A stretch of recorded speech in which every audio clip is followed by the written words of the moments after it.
Bueno, muchísimas gracias por la invitación. Me siento honrado de estar acá con todos ustedes el día de hoy. Creo que venimos tratando temas muy importantes y venimos de lo macro, donde Nidia nos habló del concepto de bioseguridad, tanto externa como interna, y ya lo venimos desglosando en pequeñas porciones. Hablamos del tema de aguas, que tiene una relación directa e importantísima con el tema de bioseguridad para la granja. Ahora yo les quiero hablar de medicaciones y no les voy a dar una cátedra de cómo medicar a sus animales, cómo calcular una dosis de medicamentos, no. La intención es poderles generar de alguna manera una sensibilización frente a esta práctica que se hace en granjas, donde muchas veces se hace de maneras no muy adecuadas, no muy convencionales y con dosis terapéuticas que a veces salen del conocimiento de un operario que no tiene un concepto claro.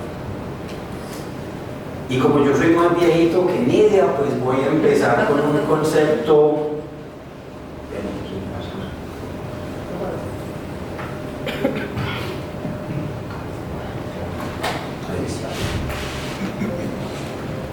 Voy a hablar desde un concepto un poco más antiguo que Evangelio, pero creo que desde allí empezamos a hablar de responsabilidad en el manejo de los medicamentos en porcicultura.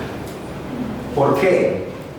Porque nosotros lo que hacemos al manejar medicamentos en humanos, en animales, al manejar productos agrícolas como fungicidas, insecticidas, herbicidas, estamos llegando a un tema que es integrador, con un enfoque integrador, unificador y transdisciplinario.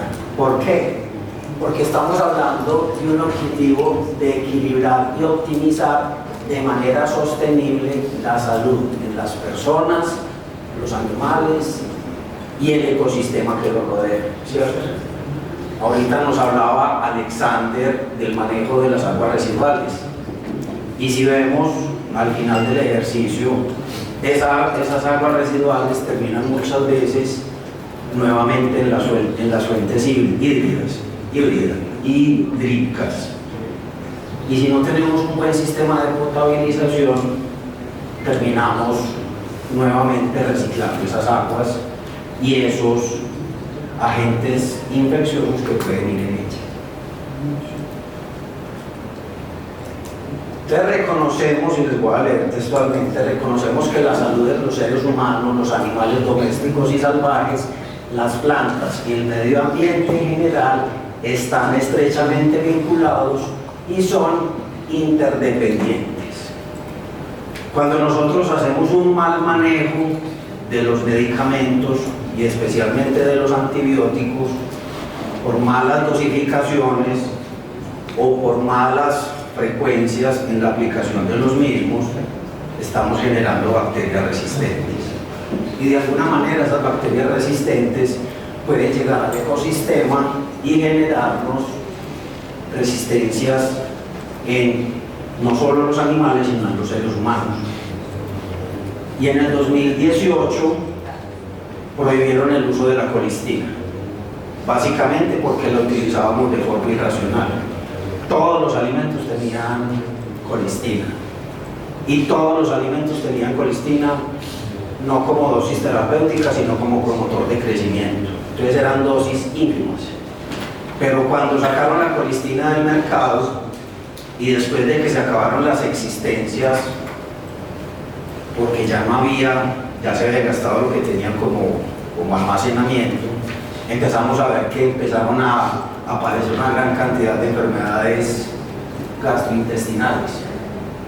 Y ahora salmonela, que es una enfermedad que vemos con frecuencia, estamos empezando a ver E. coli, todos los patotipos. Entonces ya vemos diarrea neonatal, diarrea postdestete, estamos viendo colibacilosis en múltiples etapas donde no se veía. La enfermedad de los edemas está matando gran población de lechones postdestete.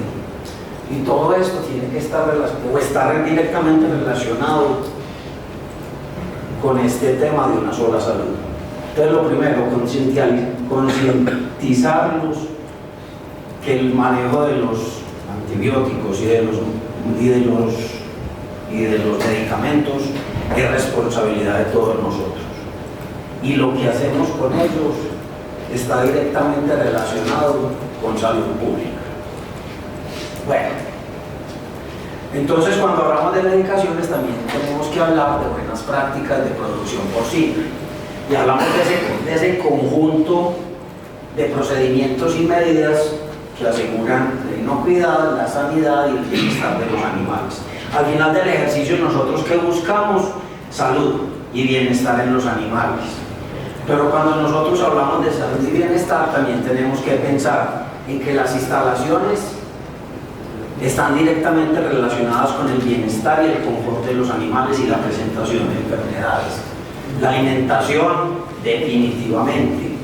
Porque miren, lo que hablaba ahorita Nidia, tenemos cada vez nutriciones de mayor precisión que buscan eficientar los recursos, pero ¿cuántas veces se nos deteriora el alimento en las bodegas o en los comederos? La sanidad fundamental, poder garantizar esa bioseguridad y garantizar que los animales estén sanos, nos va a ayudar a ser más eficientes en el uso de los medicamentos para generar bienestar, bioseguridad y por último el manejo de los desechos. Nos hablaba Nidia del tema del compostaje, del manejo de la mortalidad, porque se vuelve un factor predisponente para volver a recircular las enfermedades. Y el buen uso de los medicamentos arranca desde un buen diagnóstico. ¿Qué pasa? Muchas veces utilizamos los medicamentos de forma a priori. Simplemente vemos un animal que está enfermo o que está febril y lo bombardeamos con un analgésico, un antipirético, un antibiótico, es decir, le metemos una bomba de productos sin tener claro que estamos controlando. Y no tenemos una lista de chequeo donde tenemos unos anamnésicos, ni tenemos una rutina clara de cómo hacer un diagnóstico. En las granjas, ¿cuántos cerdos se van a la fosa sin ni siquiera recibir una necropsia? Y la necropsia es el primer abordaje para poder entender la enfermedad. Y cuando un cerdo se muere, él no se muere, él se inmola por nosotros para decirnos, vea, ábranme y busquen qué es lo que está pasando en granja. Y ahora, peor aún, ¿cuántas veces mandamos al laboratorio esas muestras que obtenemos de esa población enferma?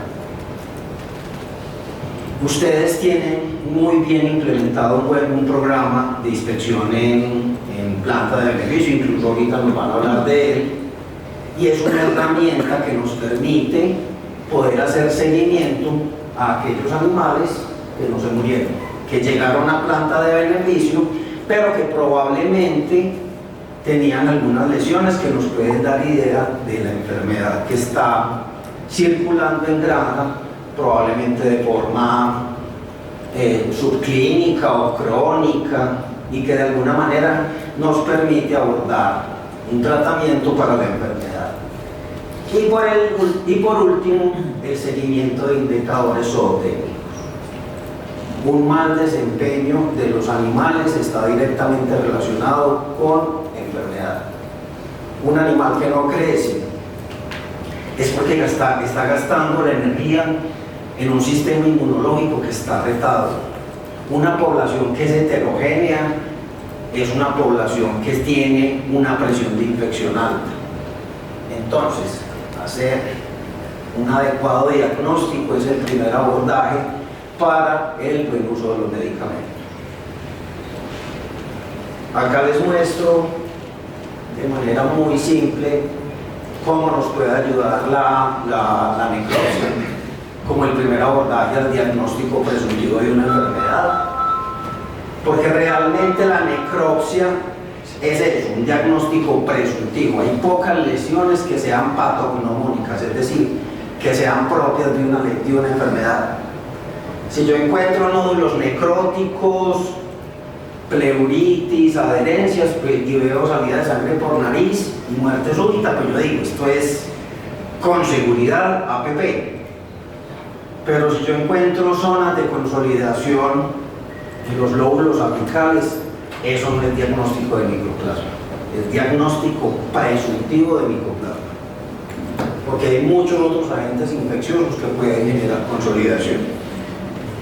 Entonces, pilas, ya incluso los laboratorios como el ICA tienen diagnóstico integral donde uno puede mandar animales vivos, ellos hacen la necropsia, toman muestras para histopatología, pueden hacer cultivos y antibiogramas. ¿Por qué es importante el antibiograma? Porque nos dice también esa enfermedad a qué antibiótico es sensible. ¿Y para qué hacemos ese diagnóstico? Porque si hacemos un diagnóstico y encontramos la enfermedad, vamos a poder tener claro el impacto que tiene la enfermedad. Hay enfermedades que se diseminan rápidamente y generan un impacto muy alto en el sistema productivo. PET, cuando llegó, eso mataba casi que todos los lechones.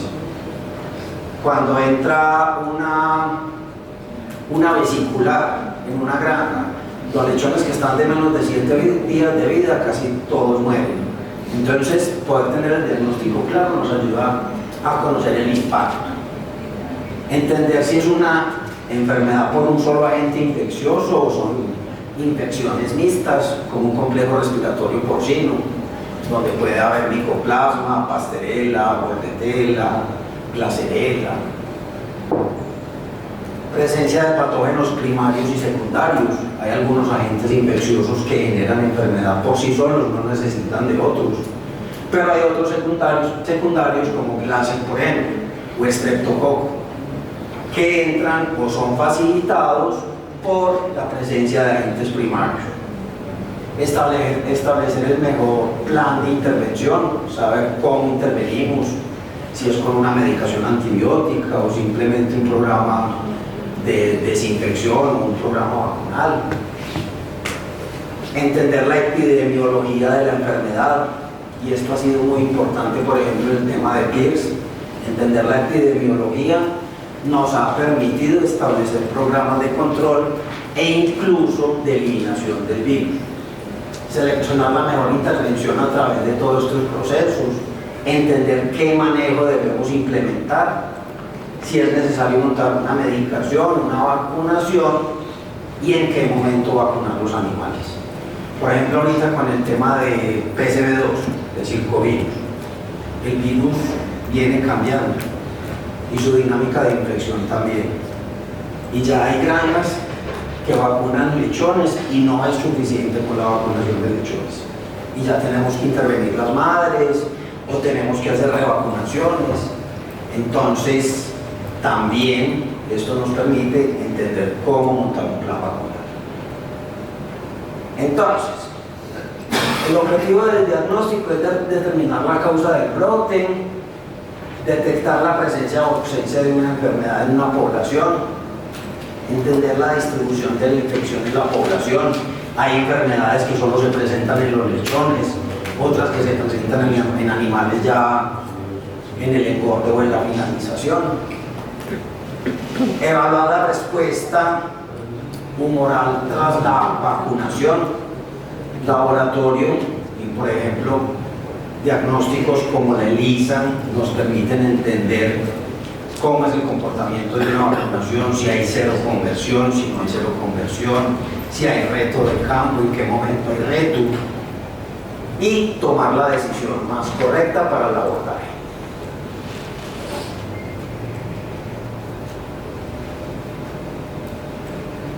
Y miren, ¿qué preguntas nos debemos hacer al momento de hacer diagnóstico en campo? Muchas veces no mandamos pruebas al laboratorio porque asumimos que ya sabemos qué es lo que tienen los animales. Y les voy a dar un ejemplo. La enfermedad de los edemas o salmonela, o las enfermedades entéricas, pueden tener una fase septicémica. Y Y algunas de estas bacterias pueden generar toxinas. Y esas toxinas pueden viajar en sangre y afectar múltiples órganos y sistemas. Y generan inflamación y edema. Y muchas veces lo que vemos en un animal es disnea, cianosis, convulsiones, y el animal muere. Y lo enterramos porque creíamos que es una glacerela o que es un estreptococo. Y empezamos a implementar una medicación con amoxicilina y metemos una vacuna de glacerela. Muchas veces, porque ya lo sabemos, ya creemos que lo sabemos todo y que ya tenemos el diagnóstico. Pero resulta que era polibacilosis y que cuando utilizamos una amoxicilina rompemos la pared celular de las bacterias y se incrementa la toxemia porque se liberan todas esas toxinas al interior. Y tenemos una vacuna que vale mucho dinero, todo por él, porque creemos que lo sabemos todo y porque llevamos 25 años en la porcicultura y creemos que ya no la sabemos. Otra cosa, muchas veces hacemos diagnóstico y encontramos que salió positivo. Entonces hacemos un ELISA de micoplasma y vemos que los animales están positivos y decimos, pues madre, están enfermos. Pero resulta que no. Resulta que cuando vacunamos hay seroconversión y los animales están positivos, pero no significa que están enfermos. Entonces, pilas cuando hacemos la interpretación de un resultado. Muchas veces, o cuando hacemos una IgG para circovirus. IgG sí puede estar positiva, pero no significa que el animal esté enfermo. Puede ser que el animal se está enfrentando a un reto, pero todavía no está enfermo, o que tuvo una seroconversión vacunal, o que son títulos de anticuerpos calostrales. Entonces, pilas con la interpretación de esos resultados. O peor aún, la ausencia de detección de un patógeno no significa que no esté presente. Y esto pasa con los PCRs. O con influenza, por ejemplo. Influenza es una enfermedad de rápida evolución que entra, genera un cuadro clínico muy agudo y desaparece rápidamente. Y puede ser que en cuestión de 15 días entró, generó la enfermedad y desapareció. Y que hagamos pruebas diagnósticas y no encontremos nada. No significa que no sea influenza. Entonces es muy importante entender los diagnósticos para poder establecer los planes de acción. Ahora bien, cuando hablamos de medicamentos también tenemos que tener claro que ellos tienen una clasificación de acuerdo a lo que queremos hacer con ellos. Entonces tenemos los antibióticos o antibacterianos que básicamente están diseñados para tratar bacterias. No hay ningún antibiótico que se utilice para tratar virus, no existen, aunque hay antibióticos que pueden tener un efecto positivo en el tratamiento de enfermedades virales, porque generen efectos antiinflamatorios. Minerales y vitaminas, básicamente como suplementos donde hay carencias y que pueden afectar el crecimiento del animal. Yo he hecho demasiadas necropsias en la vida, creo que he abierto más animales de los que me va a perdonar mi Dios, pero en muchas de las necropsias que he hecho he encontrado raquitismo por deficiencia de minerales o porque hay enfermedades que afectan la absorción de minerales. Y una forma de entenderlo es en el crecimiento de los huesos largos como las costillas. Y empieza a ver uno como jamándulas, como unas bolas en las costillas, y eso tiene que ver mucho con esas deficiencias de minerales. Pero tenemos que tener claro en qué momento las vamos a utilizar. Sedantes y analgésicos para reducir el dolor, antiparasitarios para el tratamiento de parásitos internos y externos. Y estamos volviendo a ver gusanos. Ya he ido a varias granjas donde he visto gusanos redondos en materia fecal. Pilas con eso, porque eso es un llamado de atención también a la bioseguridad. y tiene que ver mucho con el tema de tratamientos de algas, parásitos que van en el agua. Vacunas y sueros. Cuando hablamos de sueros estamos hablando de autovacunas que están tomando nuevamente auge, sobre todo en esas enfermedades donde no tenemos una vacuna para el tratamiento. Por ejemplo, PIRS y las autovacunas se vuelven una herramienta que nos puede funcionar muy bien. Hormonales y pilas con el uso de hormonales, sobre todo en el área de maternidad. Muchas veces se hace un uso tan inadecuado de las mismas, de prostaglandinas, de oxitocinas y de otras hormonas que incluso son muy delicadas en su manejo, tanto para los animales como para los funerarios. Una mujer embarazada puede perder la gestación por el mal manejo de una prostaglandina. Promotores de crecimiento y antibióticos utilizados para esta herramienta, que también cada vez son más controlados y cada vez tienen mayores restricciones. Y por último, antiinflamatorios esteroideos y pilas. Con el manejo de esteroideos y no esteroideos, muchas veces en granjas no lo tienen claro, ni siquiera saben qué son una INE o un corticoide, y muchas veces nos falta más entrenamiento para los operarios en el manejo de estos medicamentos. Ahora bien, las vías de administración, tenemos varias vías de administración, pero básicamente se clasifican en dos: vías directas, vías indirectas, donde la administración del medicamento se hace desde el exterior, ya sea por vía tópica, inhalatoria o integral, vía oral. Y las vías directas, donde el fármaco se introduce al interior del organismo, es decir, se inyecta. Y se denomina vía parenteral, intramuscular, subcutáneo, intravenoso, peritoneal, serían como las principales vías. Ahora bien, el manejo de los animales enfermos. Los que trabajan en preseo o en sitio 2 y en sitio 3, donde tienen poblaciones inmensas a tratar y muchas veces no contamos con un corral de enfermería. Y tenemos 100 animales en un corral y uno llega al corral y no ve ningún animal tratado. Y uno dice, qué población tan aliviada, pero empieza a observar y encuentra ruidos, estornudos, mira suelos de diarreas, o encuentra animales con moco, o encuentra evidencia de enfermedad. Y es muy importante poder, de alguna manera, garantizar que esos animales estén identificados. Yo creería que la primera herramienta para un trabajador es un lapicero, una agenda y un marcador. O si no, un aerosol. Pero sale más barata la tiza. Y segundo, marcar el número de tratamientos. Tenemos muchos productos que son de múltiples dosis, 3 dosis, y a veces los tratan una vez y ya se les perdió y no lo volvieron a tratar. Y desde ahí empieza el uso irracional o inadecuado de los antibióticos, porque matamos alguna población de las bacterias que lo está afectando, pero otras quedan vivas.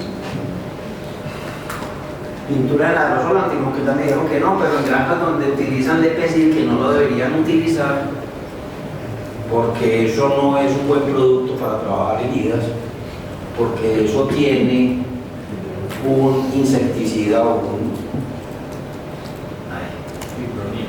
ciclonil, que es tóxico. Imagínense eso en una herida abierta, cómo se disemina por la sangre, cómo puede intoxicar. Pero en las granjas que tienen existencias de esos productos morados, y espero que no haya nadie acá que los vean. Las abejas. ¿Señor? Acá las abejas y saco de polita. Aparte de que mata las abejas, es tóxico, entonces utilícense esa existencia que queda para marcar animales sin que maten muchas abejitas. O etiquetas en las orejas. Muchas veces cuando vamos a hacer incluso muestras serológicas, un estudio longitudinal, tatuamos los animales o los identificamos en la oreja para poder hacer el seguimiento de esos estudios en sangre. Y todos estos métodos nos ayudan a los trabajadores de la granja a identificar rápidamente a los animales que necesitan atención especial. Entonces, pilas de identificación de los animales es súper importante. Yo les comparto la presentación para que les quede como material. ¿Cómo tener éxito en el tratamiento? Entonces, pilas, identificación del agente infeccioso. No podemos seguir haciendo escopetazos, no podemos seguir utilizando antibióticos de amplia acción. Selección del medicamento adecuado dependiendo del agente infeccioso que vamos a tratar, y lo ve uno mucho en campo. Un animal cojo, ¿qué es lo primero que ustedes le meten a un animal cojo? Díganme. Tilosina. ¿Y por qué tilosina? Si es un macrólido.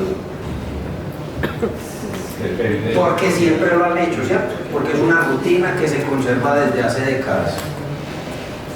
Pero si es por un agente como un estreptococo, un estafilococo, la tilosina no le hace nada. ¿Qué es lo que pasa? Que hay muchas cojeras que se generan por un micoplasma que se llama Mycoplasma iorrinis o Mycoplasma eosinovi, y que hace 30 años probablemente no estaba diagnosticado, pero trabajaron tilosinas y les respondía muy bien. Entonces, pilas. Cuando no tenemos un diagnóstico, seguimos haciendo cosas que heredamos de hace muchos tiempos sin tener un criterio claro. Dosis recomendada. ¿Quién ha oído en campo? Es que voy a utilizar una tulatromicina que es 1 centímetro por 40 kilos. No, pongámosle 2 para que funcione mejor. ¿Cierto que pasa mucho? Pues lo han oído mucho y los operarios. Entonces, pilas con aplicar esa dosis correcta y recomendada. Lamentablemente para nosotros, los médicos veterinarios, los frascos traen inserto y traen la dosis, que no debería ser así. Entonces, cualquier persona es médico veterinario. Y no estoy diciendo que esté mal, porque en las granjas no siempre hay un médico veterinario. Pero ahorita les voy a decir cómo sí podría haber un médico veterinario. Duración correcta del tratamiento. Son 3 dosis. ¿Cuántas veces le ponen las 3 dosis al animal? Tiene que ser que esté muy enfermo. Y lo ponen cuando ya no hay nada que hacer. Está postrado, está tirado, ya casi está en estado de defunción. Pero si el animal se alivia con la primera dosis, casi que nunca le ponen una segunda. Y tratar los síntomas colaterales. Una diarrea por una lausonia, que ahí funciona muy bien la tilosina, la tulapromicina, pero tiene gran pérdida de sangre por esa diarrea hemorrágica. Debemos tratar los signos colaterales, la hemorragia, debemos tratar la anemia, para poder controlar en el animal la enfermedad, no solamente quedarnos con el antibiótico. Si el animal tiene una diarrea por E. coli y está supremamente deshidratado, tratemos de hidratarlo. Antes de decidir la aplicación del medicamento, ¿qué debemos saber? ¿Cuáles son las indicaciones del medicamento? Es decir, ¿para qué está? ¿Para qué agentes infecciosos está diseñada esa medicación? ¿Cuál es la dosis? Perdónenme que le repita tantas veces esto, pero creo que desde allí llega la conciencia. Vía de aplicación, muchas veces es intramuscular y utilizamos agujas corticas en cerdas y eso queda en grasa y eso no se disemina, se genera un absceso y el animal se enferma. Sitio de aplicación.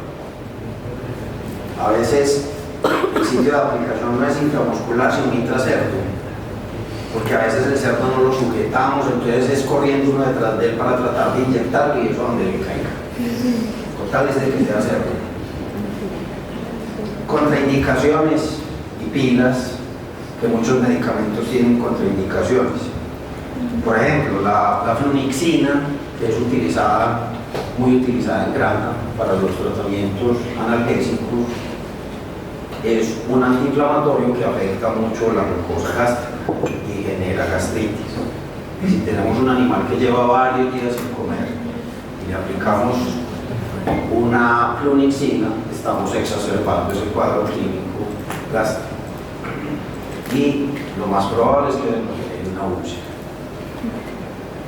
Miren, en toda la granja no puede haber un médico veterinario, pero sí tiene que haber un manual de tratamiento. ¿Y cuántas granjas hay instaurados los manuales de tratamiento? Ninguno. Alcen la mano, nadie tiene manual de tratamiento.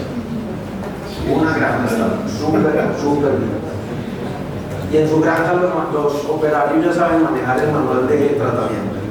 Pues ellos nos piden también asesoría sobre el tema del manual de tratamiento y uno les da la asesoría cuando van a aplicar un medicamento. Entonces, muchachos, miren, no es un regaño, conciencia. No puede haber un médico veterinario, pero sí tenemos un manual de tratamiento que debe tener.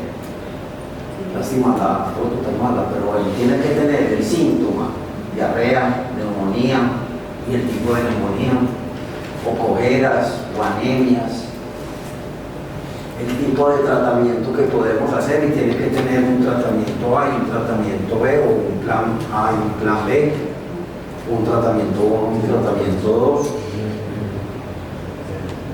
el punto de aplicación, si es intramuscular o subcutáneo, la dosis, la frecuencia y el tiempo de retiro. Muy importante eso, porque acuérdense que al final del ejercicio nosotros no producimos cerdos, y el que crea que produce cerdos está equivocado. Nosotros producimos eso, producimos carne, producimos una marca, ¿cierto?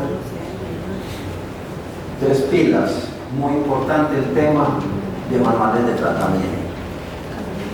Ahora bien, Lidia nos mostró ahorita. ¿Cuántas veces vamos a granja y encontramos este panorama? Inyectadoras sucias, llenas de polvo y de telaraña, agujas cochinísimas, probablemente sin filo, y esto es lo que utilizan para aplicar los medicamentos. Puede ser el antibiótico de 500.000 pesos el frasco, y con estos métodos de inyectología no funciona. Entender bien el calibre de las agujas, porque de eso va a depender la aplicación, si es subcutáneo o intramuscular, va a depender de la fluidez del producto que estamos aplicando, va a depender si hay reflujo o no hay reflujo del producto que estamos aplicando. Cuando hablo de reflujo es cuánto se pierde después de la aplicación, que se sale por el huequito que dejó la aguja. Almacenamiento, y acá pues les hablo de vacunas porque son biológicos y pues su almacenamiento determina su integridad.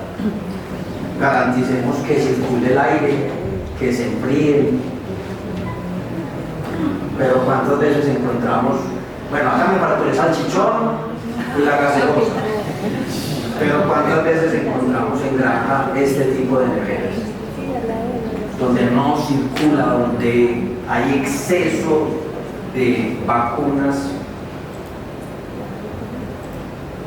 Este debería ser un lugar donde manejemos adecuadamente. Miren que no es lo más moderno, no es lo más tecnificado, pero es una buena manera de guardar sus medicamentos.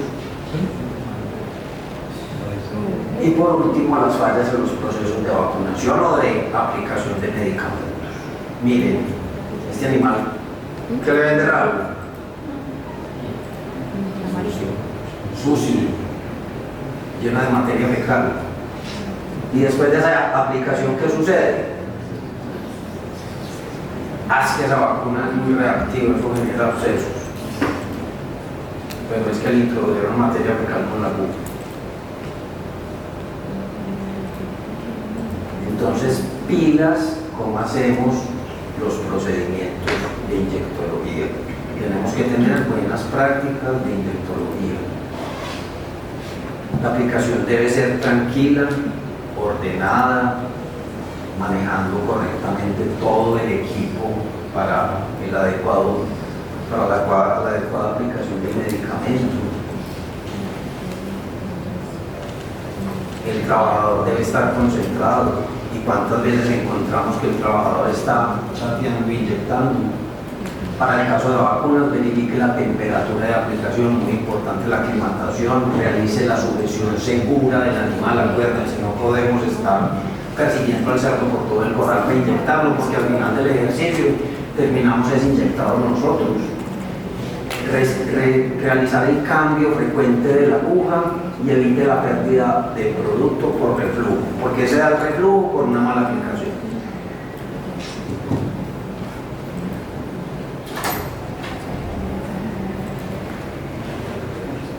Garantice la aplicación, si es intramuscular, con la longitud y el calibre de la aguja, el calibre adecuado, que es de 90 grados, es decir, perpendicular, nunca de forma oblicua, porque usted va a quedar subdérmica. Y háganos una buena tarea de lavado de las inyectadoras. Muchachos, este es el equipo que garantiza una buena utilización de los productos en granja. Entonces vuélvanlo una rutina ingrata. Y por último, el tiempo de retiro. Acuérdense que si estamos hablando de evangelio de una sola salud, tenemos que garantizar desde nuestra responsabilidad ética y profesional que vamos a hacer el retiro de los medicamentos. Recuerden, por eso tenemos un alimento finalizador libre de antibióticos. Por eso tenemos que hacer las cosas tan bien hechas que en esa fase de la finalización tengamos que hacer la menor cantidad de intervenciones para poder garantizar la inocuidad de este producto y entregarle al consumidor final una carne de excelente calidad. Les agradezco muchísimo por el espacio.